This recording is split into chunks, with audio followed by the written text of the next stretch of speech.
I'm here to represent all the kids that you see up front here.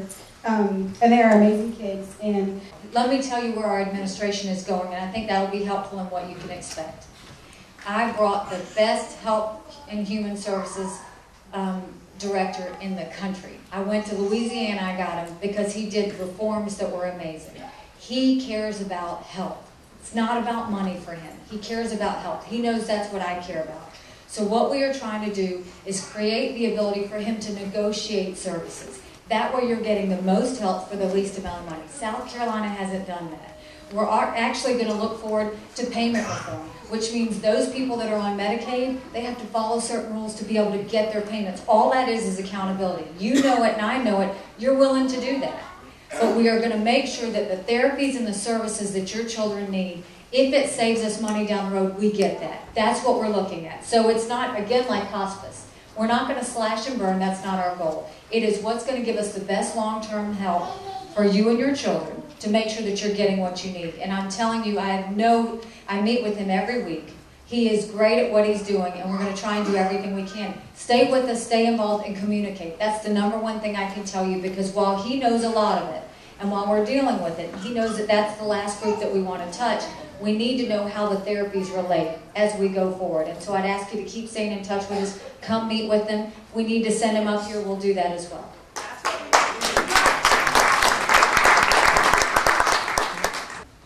As both a parent of a child with disabilities and a registered voter, I'd like to know if you're calling for a full programmatic and fiscal audit. Yes, we did that immediately. We've already called for an audit. I had several legislators join me in that call for the audit.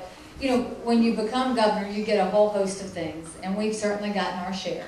And what I will tell you is we took the first step. When we had that $228 million deficit, the only reason that was the last deficit sitting on the table is because we didn't have the flexibility that we needed. The Senate has now given us that. I have full belief that the House will give us that. That's the first step.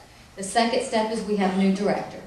The new director understands there are no deficits under my watch, ever. There is no excuse for a deficit. We work, we figure out what we're going to do. I meet with them constantly to find out where their spending is, so I'm very involved with their decisions. Thirdly, yes, he and I both, Tony Keck, the director, and I both asked for the audit because in order to know where we're going, we have to know where we've come from. We have to find out what got us into this situation in the first place. That audit's going to allow us just to figure out what was wrong. You know, was it staffing problems? Was it processing problems? Was it decision-making problems? So now suddenly we're going to have the whole story, and it'll help all of us. Once we know what the problem is, we know how to solve it. So I'm not worried about what happened in the past in terms of who did what. What I want to know is that it's not going to happen in the future. And so we're going to arm ourselves with everything to make sure that doesn't happen. My question here tonight is, what is the state, counties, and the cities doing about immigration? Because, you know, I'm hearing a lot of people, you know, these kids, they need, their parents, they need extra money. The teachers need extra money. One thing I know personally, because I was a small business owner, I was forced out of business by illegal aliens and the economy. I was just recently pretty much ran off a job because I don't speak Spanish. There's so much revenue the state, cities, and counties lose because there's illegal aliens working everywhere. And they're not really spending their money here. They're sending it back to home, supporting that government or the cartels that run that government. You know, I was told by ICE, I was told by the sheriff department that they can't come out to the job sites. And if I call and report, you know, that I'm going to have to give my name, and if someone is legal, that I can be sued. You know, I lost a business, lost a house, and, you know, I'm not complaining about that. I can rebuild that. But when I got to go to work and someone tells me, hey, you need to speak Spanish. My father was a United States Marine, Purple Heart. I served my country. I'm a disabled American veteran, and I'm told to speak Spanish. You know, this is what I'll tell you. First of all, you've heard me say many times, I am the proud daughter of immigrant parents who put in the time, put in the money, and came here legally. Yeah. And the key is,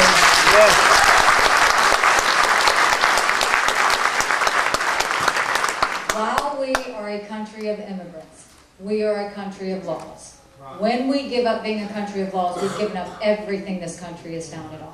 So I know that the Senate is working on an immigration bill. I'm not sure where it is in the House. What I can tell you is this. If it comes to my desk, yes, I will sign it. Absolutely will sign it.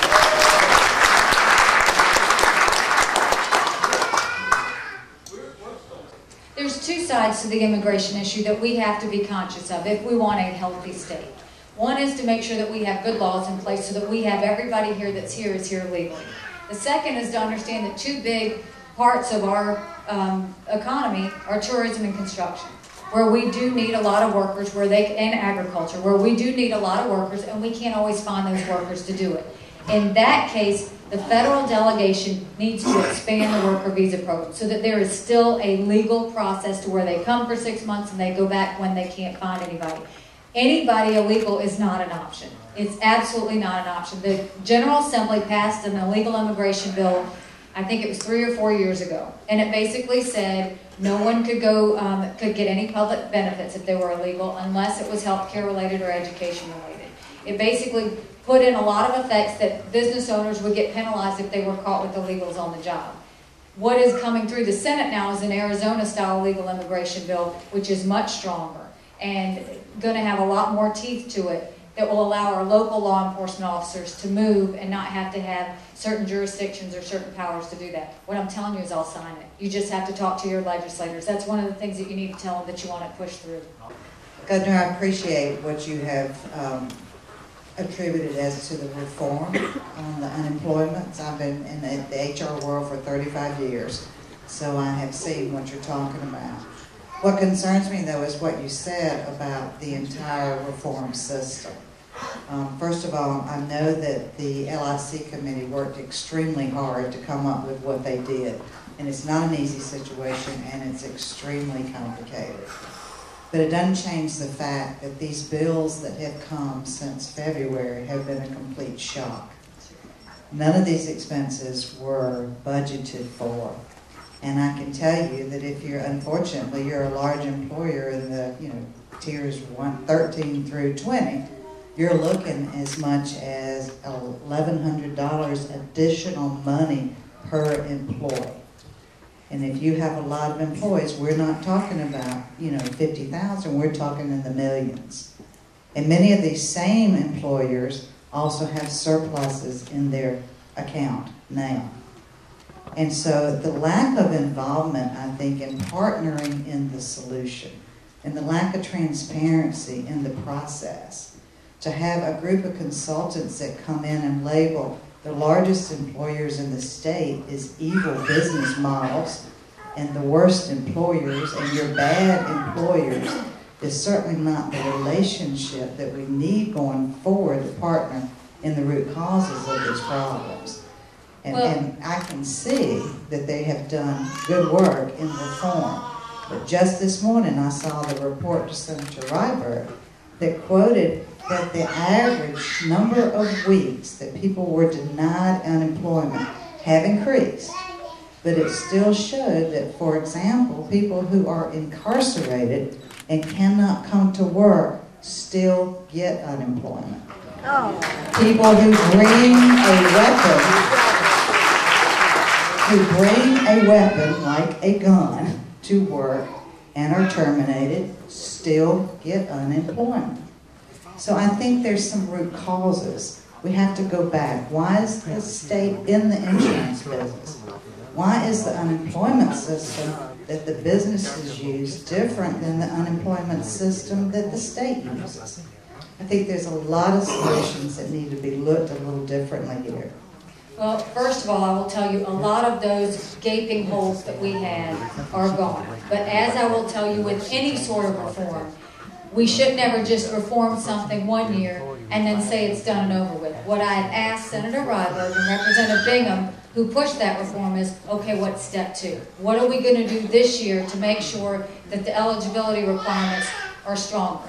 The second thing I'll tell you is you are exactly right, and the part that I feel worst about is none of the businesses saw this coming. So my question to you and to any of your businesses that are out here, who was your liaison to government? Are you a member of the State Chamber of Commerce? Are you a member of the Manufacturers Association? Are you a member of any of those? And if you are, they should have told you. Now, let's go a step further. I'm not going to wait for you to have a liaison. I'm it. So the reason I'm doing a town hall is to say this is what we're working on. The reason I will come back at the end of legislative session is to say this is what happened. This is what's going to happen to you. Prepare for it. I'm going to do everything I can to communicate your government to you so that you have the answers you need. But we are dealing with the fact that it's done. And now we're trying to figure out how do we go forward and continue to fix these things so that we become more business friendly and so that we resolve these problems. There's not time though. I mean, the problem is, like in my case, we, January 31st, got a letter in the mail. $1.4 million tax increase. Had no concept that it would be. We actually oh, thank you. We had a $1.4 million bill come in, budgeted a 2% increase. And what's interesting is if I actually stroked a check for the increase, it's actually a $1.5 million increase.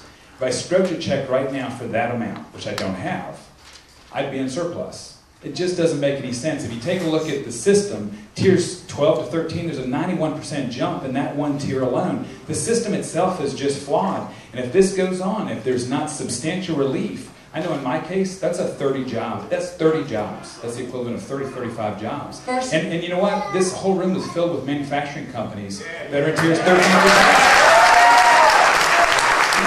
You're talking about saving 200 jobs, engineering jobs. I'll bet you there's 500 to 1,000 jobs in here you can save just by going back and trying to gain, and we're not suggesting as an industry that we don't fix SUTA. I mean, we're all in that, I think. We agree with that. And the changes that were made to SC Duke were awesome. But I think what has to happen is there has to be some minds thinking about keeping jobs in the state when the bills the size that we're looking at are coming out this year, and there's not an end in sight. You're talking about how they'll go down until we flush out the recession year. These bills aren't going to go down for us we're not going to get out of tiers 13 through 20 for 4 or 5 years. It's just not possible. We've run the math on it. We've been looking at it now for a month. So we just need your help on that. I know you're talking about We Are the Movement. We need you to go back and really look at this thing real strongly because we pay these bills in April, and I don't know how we do it.